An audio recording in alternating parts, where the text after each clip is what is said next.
Maintenance on the grist mill at Balls Falls offered the Source the chance to see a historic trade in action recently.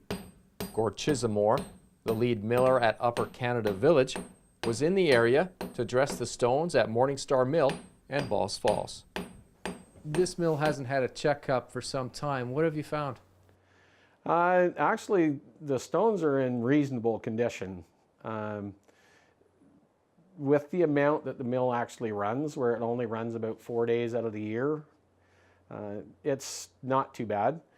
The stones are showing their age, and there are a lot of pockets in the stone that won't do any grinding. The tools that I'm using what's referred to as a mill pick or a mill bill. So I'm using a carbide tipped mill bill.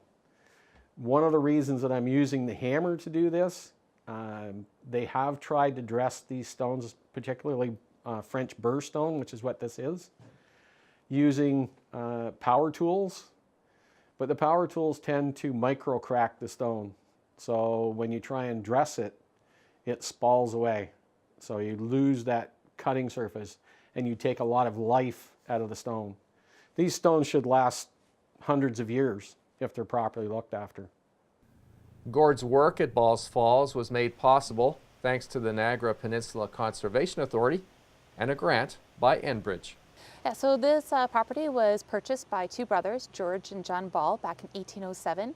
The brothers purchased this property because of the waterfalls on site, and at that time this was where you'd get the energy to operate a factory such as a grist mill.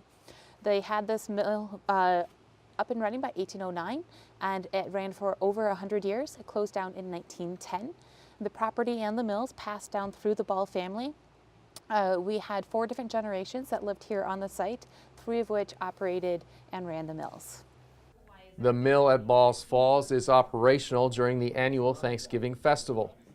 Gord's work will ensure that the mill will continue to provide a look back in time every October. It is the oldest building that we have here on site, and it is the second oldest operating mill in Ontario.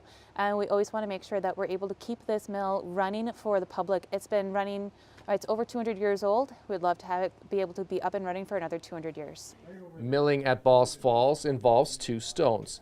Clean grain is introduced through a hole in the top stone and dispersed along the bedstone. The miller then spins the top stone, referred to as the runner stone, over the bedstone till the 2 stones almost touch. As this is happening, the grain gets sheared off, producing flour for baking.